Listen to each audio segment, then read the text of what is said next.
My childhood best friend and I made a time capsule of our life goals, but when we opened it a decade later, my list turned the whole night awkward and now my girlfriend won't stop questioning my sexuality. Technically speaking, this happened more than a decade ago, but the mess up was just resting until a few days ago. I was a teenager when my friend and I came up with this idea to write a list of life goals on a piece of paper for our older selves. We placed our papers inside of a lockable box without showing each other what we wrote. My friend was the more responsible one between the two of us, and least likely to prematurely open the box in private, so we both agreed that he was going to keep the box and store it somewhere in his mom and dad's basement until we were old enough to open the box together. Life went on and eventually we forgot about the box. Fast forward to my friend's father passing away, which left my friend with the house he grew up in, but no living parents. My friend made plans to turn the house into an Airbnb. I got an unexpected call from him a couple of weeks ago. We were no longer as close, so phone calls between us were somewhat uncommon. He informed me about his dad, the house, and then, he mentioned what he found in his mom and dad's basement. The box. I encouraged my friend to open the box at that moment and read what we wrote while we were on the phone, but he suggested that we make it more meaningful by meeting up and reading it in person. Cut to the two of us becoming the four of us at the meeting because our girlfriends also became invested and involved. So, there we all were, at my friend's parents' house, enjoying good food and good company. When the time came to open the box, everyone was pretty excited. My friend and I totally forgot what we wrote, so all of us were going in blind. A toolbox was required to open the box because the key for the padlock was nowhere to be found. My friend gave me his list and I gave him mine. Our girlfriends wanted it that way. I was the first to read. My friend had the following things on his list. 1. Fix my teeth. 2. Make money. 3. Learn other languages. 4. Travel. 5. Learn to cook. 6. Eat healthy. 7. Lose my virginity. 8. Study. 9. Teach. 10. Continue skateboarding until I die. My friend's list was fun for everyone. However, my friend seemed hesitant to read my list. As soon as he said it might be better if I read my list in private, all of us, including me, egged him on to just read the damn thing. My friend reluctantly read the following out loud. 1. Tell Josh I want to be his bottom. That was literally all I wrote. My friend, aka Josh, flipped the piece of paper so that all of us could see the drawing I made of the two of us screwing. No one seemed to know how to react. I attempted to break the awkward silence by pointing out that I was obviously joking when I wrote that. My friend backed me up and said it was totally in character for teenage me to make gay jokes at inappropriate times. Everyone kind of filed my list under boys will be boys and laughed it off. That being said, my girlfriend was not laughing during our drive home. She was too busy questioning me about my sexuality. She didn't stop with the questions until I finally confessed that I was in fact bisexual, which is something I've never actually shared with anyone. Needless to say, that revelation created tension between us, even though I've assured her that I'm not attracted to anyone else but her. Pessimism is telling me that I should brace myself for a breakup. Relevant comment. Honestly though, if she breaks up with you because you're bi and weren't ready to come out of the closet yet, she wasn't the one for you. OP. Agreed. If we end up going our separate ways, then we were not as meant for each other as I originally thought we were. Commenter number 2, seeing Josh again, did you feel more than friends? Even if it's potentially one-sided? OP. Short answer, kind of. Long answer, seeing him triggered years of memories, and each memory prompted a specific feeling, but most of what I was feeling was within the boundaries of our friendship. The suppressed memories I had of how attracted I was towards him as a teenager did creep in, and for a brief moment I did allow myself to appreciate how attractive he still was, but I didn't feel anything I would classify as blurring the lines of our friendship. First update, the next day, my girlfriend appears to be ghosting me now. Her responses to my messages have gone from one-word comments that took her forever to send, to nothing at all. My friend, on the other hand, has not stopped messaging me ever since the events in my previous post. Between my girlfriend ghosting me and my friend bombarding me with follow-up questions, I definitely feel like I messed up as a teenager when I decided to leave a note to my future self that exposed my sexuality. My friend sent me multiple messages to inform me that he's still friends with some of our former high school mates. He made me aware of that fact because he wanted me to understand why it made sense for him to share our decades-old list of life goals with other people. I had no problem with that at first because I assumed that everyone who knew me in high school would laugh at my list and add it to all the other dumb crap I've said and done as a teenager. According to my friend, our former high school buddies did in fact laugh, but they also added my gay joke or gag or whatever to their own little list of clues that apparently made them all doubt my straightness throughout high school. My friend said nothing about me ever made him question my sexuality, but he was beginning to feel like he might have missed something because it seemed like he was the only person in our circle of friends who never connected the dots.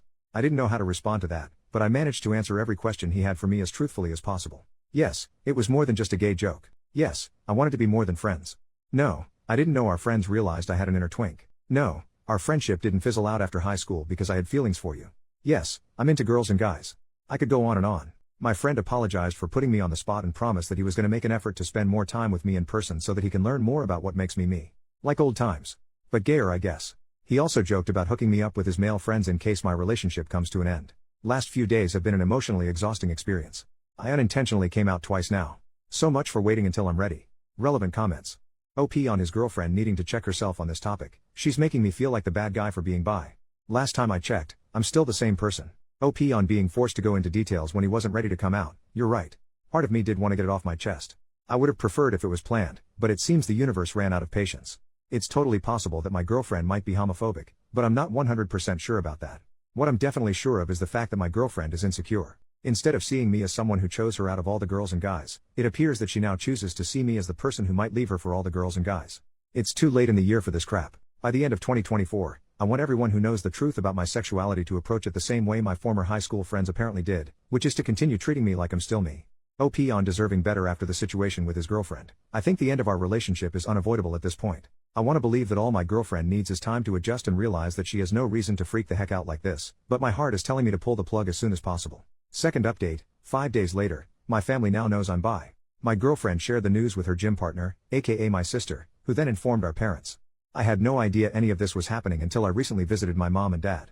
What was supposed to be nothing more than the usual hey mom, hey dad, hey totally straight son, blah blah blah unexpectedly became an obvious case of there's an elephant in the room. As soon as my parents asked me how things were going with my girlfriend, I knew they knew. My mom and dad never really cared about who I dated, so for them to all of a sudden be interested in my relationship made me feel like something was up. When I asked my parents what was going on, my mom and dad looked at each other like they were telepathically trying to figure out who's going to take the lead. My mom decided to step up and do the talking, but she became emotional before she even opened her mouth. My dad took over and said my mom was still processing what my sister shared with them about my transition from only girls to not only girls. I didn't have to ask how my sister found out. I knew my sister must have heard it from my girlfriend since the two of them often worked out together. My mom, mid-tears, asked the universe or whatever if none of her children were straight. She was referring to both my brother and sister being gay. My dad reminded my mom that she promised to keep her crap together, especially since she's been through this twice with my two siblings. My mom reminded my dad that she had to keep her crap together throughout their marriage since it's become clear to her where all their children get their gayness from. I didn't know what that meant, and I didn't really want to know, so I interrupted whatever was happening between my mom and dad to tell both of them that, for the record, I was not gay, I was bi, but I was still the same person, and I would appreciate it if life could continue as if nothing changed. I was practically pleading with my parents to please go on with their lives and leave my sexuality out of it because it was beginning to feel like I've been bi for just a few days and now nothing seems to be the same. I was able to diffuse the tension between my parents, albeit just for that moment, and managed to get a group hug out of it. Would I call that a happily ever after? Not at all. It was an okayish ever after. Sadly, the same cannot be said about my relationship. My girlfriend and I broke up. She said her religion left no room in her life for a boyfriend that liked other guys. I knew the breakup was inevitable, but I never expected my girlfriend to play the religion card.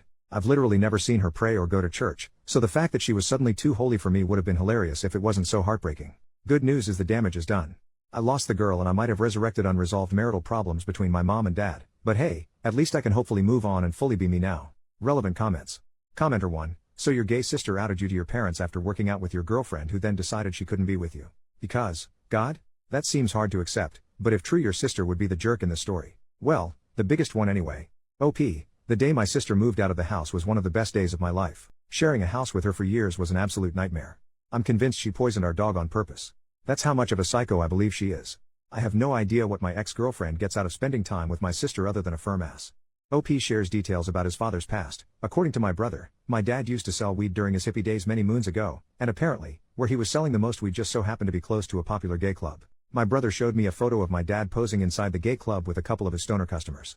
My dad looked like the albino twins in The Matrix Reloaded, but less sophisticated. Anyway, what my brother was trying to tell me was that he thinks our mom probably has a misconception of my dad low-key having had a secret sexual identity when in fact he was just a dealer who sold drugs to random gay guys.